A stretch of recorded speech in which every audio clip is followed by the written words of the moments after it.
유럽의 경제를 이끌어왔던 독일의 경제가 결국 마이너스 성장으로 돌아섰습니다. 이는 유로화를 사용하는 20개의 나라 중에서 가장 큰 경제 규모를 자랑하던 독일의 추락이라는 점에서 눈길을 끕니다. 역성장한 독일 경제가 한국 경제에 주는 교훈은 무엇인지 Y타임스가 추적해 봤습니다. 지금 시작합니다.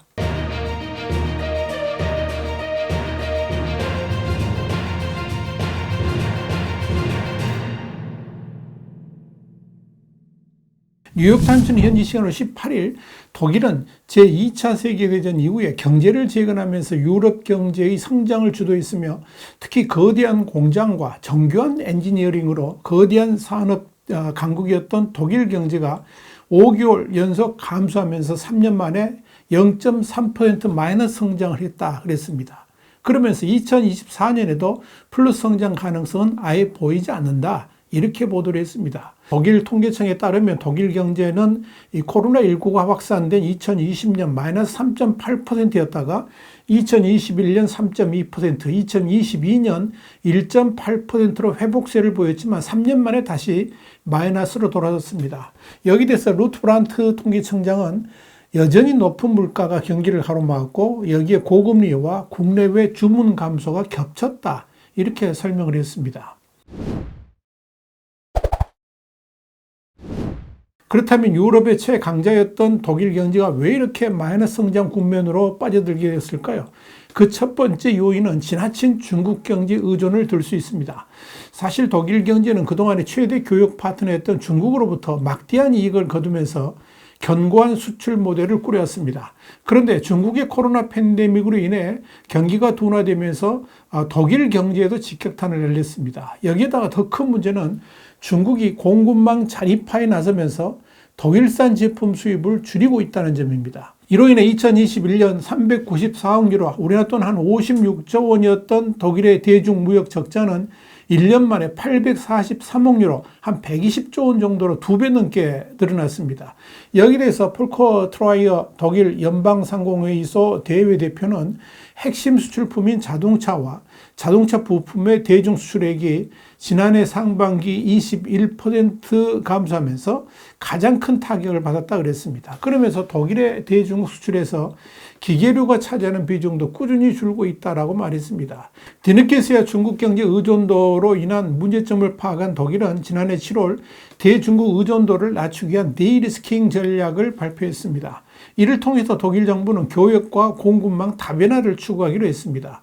여기에 대해서 아날레나 베어보크 독일 외무장관은 지난해 9월 17일 블룸버그 TV하고 인터뷰에서 너무 단단히 묶여 있으면 자신을 위험에 빠뜨릴 수 있다 그러면서 중국 의존도를 줄여야 한다 이렇게 강조했습니다. 베어보크 장관은 인터뷰에서 우크라이나를 침공한 러시아 같은 나라에는 의존을 줄이는 것이 필요하다 그러면서 그러나 또한 지금은 중국에 대해서도 마찬가지다 이렇게 말했습니다. 독일 경제의 탈중국 의지를 분명히 한 겁니다. 독일 경제가 추락한 또 다른 이유로는 개혁을 등한시했다는 점을 듭니다. 독일 경제가 마이너스 성장을 할 것이라는 전망이 쏟아진 지난해 연말 독일경제연구소는 마크롱 대통령이 명확한 우선순위를 설정했고 연금과 노동개혁을 대대적으로 추진해서 규제를 합리화했다 그러면서 대담한 이 산업정책의 목표를 제시해서 실업률을 꾸준히 감소시키는 등 상당한 소확을 내기 시작했다라고 평가했습니다. 독일 공영방송인 도이치벨레도 예전에는 프랑스가 경제개혁을 달성하지 못하고 실업률이 높아서 유럽의 병자로 불렸지만 이젠 이 별칭이 터무니없게 보일 것이다 이렇게 지적을 했습니다. 싱크탱크 브리겔의 아르민 스타인바흐 연구위원도 도이치벨레와의 인터뷰에서 마크롱 대통령은 2017년 집권 뒤에 법인세 인하 그리고 노동시장 자유화, 실업보험 개혁, 고통스러운 연금 개혁을 추진했고 이제 야심찬 개혁에 결실을 거두고 있다라고 분석을 했습니다. 도이치벨레가 보도한 바처럼 이 프랑스의 마크롱 대통령은 다양한 개혁을 강력하게 추진하고 있습니다. 지난 16일에도 마크롱 대통령은 기자회견을 열고 2차 노동개혁과 교육개혁 방향을 밝힌 바 있습니다. 마크롱 대통령은 특히 노동시장 자유화를 강조하면서 정부는 고용 창출을 장려할 것이라 그러면서 고용 제한을 거부하는 사람에게는 실업보상 규정을 엄격하게 적용할 것이다 이렇게 말했습니다. 사실 우크라이나 전쟁이 발발하기 전까지만 해도 독일은 값싼 러시아산 천연가스로 공장을 돌려서 제품을 생산하고 중국에 판매해서 수익을 거뒀습니다. 그런데 우크라이나 전쟁 이후에 러시아산 가스 공급이 중단된 데다가 탈원전 영향으로 전기료가 치솟으면서 독일 경제가 휘청거리기 시작했습니다.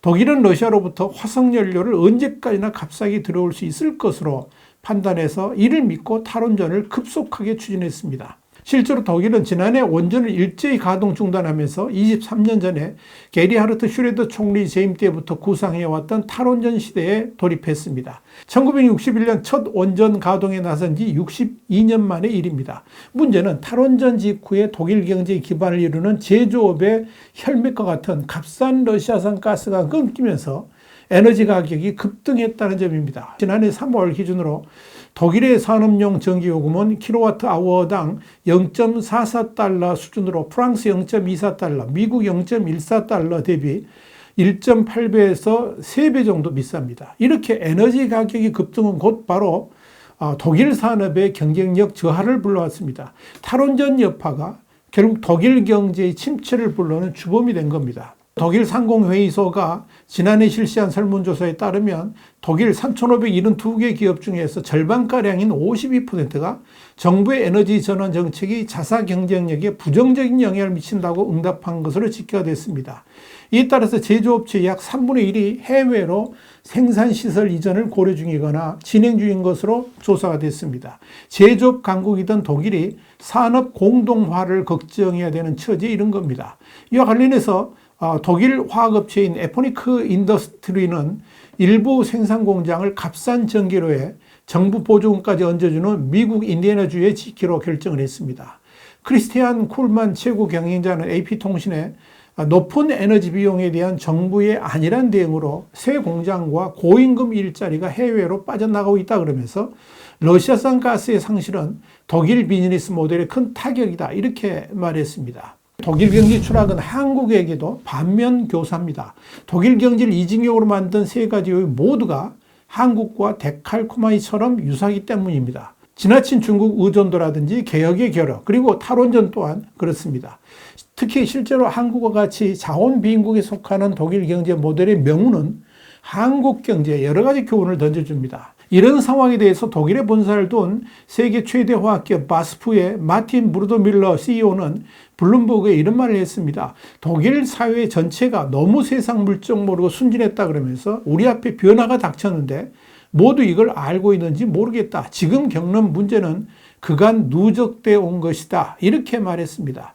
지금의 독일 상황을 적나라하게 표현한 겁니다. 그중에서 우리가 각성해야 될 중요한 교훈이 탈중국 문제입니다. 영국의 파이낸셜 타임스는 지난해 8월 1일 미국과 중국의 테크 냉전기를 맞아서 한국이 중국에서 떨어져 나와 미국으로 경제의 축을 옮기고 있다 그러면서 한국에게 중국은 여전히 중요한 무역 파트너이긴 하지만 미중 간 패권 경쟁이 격화하는 가운데 중국에 대한 의존도를 줄이고 있으며 무게중심을 중국에서 미국으로 조심스럽게 옮겨가고 있다. 이렇게 보도했습니다. 이런 움직임은 한국에겐 위기이기도 하지만 또한 기회이기도 하다는 것이 파이낸셜 타임스의 진단입니다. 파이낸셜 타임스는 이어서 지난해 6월 싱하이밍 주한 중국 대사가 중국의 패배에 베팅하는 이는 나중에 후회하게 될 것이다 라고 말했던 도발적 발언을 소개하면서 탈중국의 경우에 보복을 당할 수 있지만 한국 기업들은 이미 중국 경제와 거리를 두고 있다라고 설명했습니다.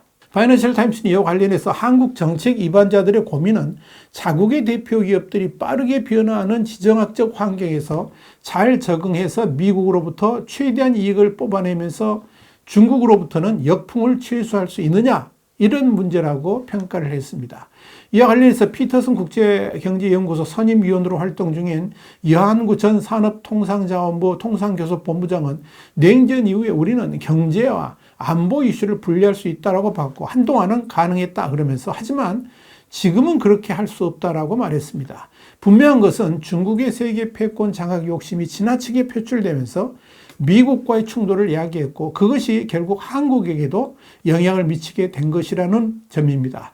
이러한 차이나 리스크가 본격화되는 가운데 현재 생산 비용이 다른 동남아 국가들에 비해서 지나치게 상승을 하면서 중국이 가지고 있던 메리트가 사라진 것도 한국 기업들이 탈중국을 하는 요인이 됐습니다. 여기에 중국 기업들의 기술력 자체도 많이 향상돼서 한국 제품에 대한 수요가 줄고 있습니다. 이창용 한국은행 총재는 지난해 5월 국회에서 많은 중국 기업들이 우리가 주로 수출하던 중간재를 제조하면서 우리의 수출길이 막히고 있다라고 말한 바 있습니다. 결국 파이낸셜 타임스의 이런 분석은 친중적 학자들이라든지 좌파 정치인들이 주장하는 한중 간 강한 연대론이 얼마나 시대착오적인 관념인가를 다시 한번 깨닫게 해줍니다. 특히 중국과 러시아만 쳐다보다가 최악의 경제난을 맞고 있는 독일의 상황을 보면 한국 경제의 탈중국 당위성을 다시 한번 깨닫게 해줍니다. 지금이라도 중국의 실체를 깨달았다는 것이 한국 입장에서는 얼마나 다행스러운 것인지 모르겠습니다. 분명한 것은 그런 흐름을 삼성 같은 경제인들은 이미 알고 있었다는 점입니다. 그러나 잘 나가는 한국의 정치인들과 학자들은 헛다리를 짚고 있었습니다. 역시 한국에 있어서 정치는 삼류가 확실합니다. 와이타임 정세 분석이었습니다. 감사합니다.